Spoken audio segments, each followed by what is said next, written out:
Got Steve Helwick on the line. You can catch his work on SB Nation's Hustle Belt and also Underdog Dynasty. Please like the video, share the videos on social media, because if you enjoy the content, others will as well. And of course, subscribe right here at the Voice of College Football. We go to the very elite of the group of five all the way down to Louisiana Monroe, coming off 0-10. 0-10, but we've got a new coach in town in Terry Bowden, who has obviously had his stays across college football, Akron most notably recently, and Rich Rod at offensive coordinator. So Louisiana Monroe goes to Kentucky to take on the Wildcats.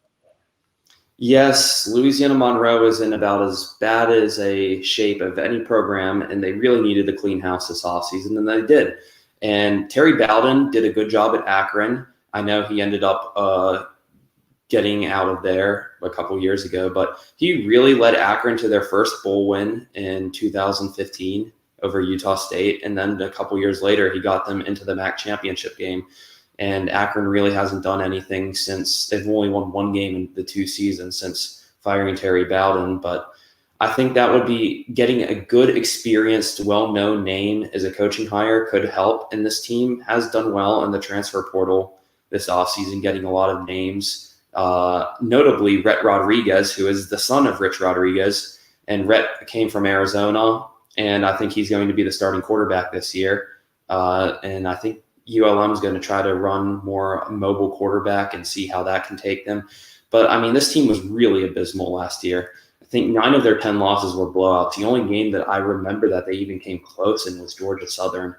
It was about as unwatchable as a football team as there was in the 2020 season. And I don't expect this progress to be made overnight, especially against a Kentucky team that has done it's fared pretty well in the SEC the past couple years.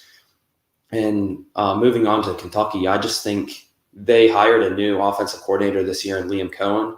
And that's what Kentucky's really needed, because the past couple years, they have had excellent defenses, but I don't think they've ever finished like in the top 7 in scoring in the SEC and in like the past 5 seasons, even though they went 10-3 in 2018. They followed up with an 8-5 season later, but they're going to have a quarterback battle there on campus this year. And I think that's going to be intriguing. You got 2 running quarterbacks in that quarterback battle, Joey Gatewood from Auburn, Will Levis from Penn State.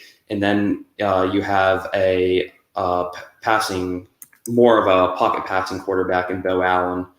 So Kentucky's really going to need to up their offense this year, but they're also going to need to replace a lot of guys defensively, because they did really well on NFL draft weekend. I think they had 6 players taken, and 5 of them were defensive starters, including 2 starting cornerbacks, 2 starting defensive tackles, and Jamin Davis, their starting linebacker.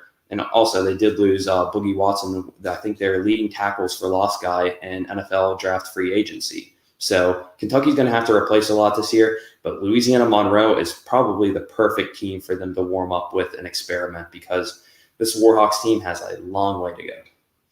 To further your point, Steve, on both sides of the ball for Kentucky, last in the SEC in explosive pass plays, and also, though, number 1 in the SEC defensively in causing turnovers, but of course they lose 7 players on defense.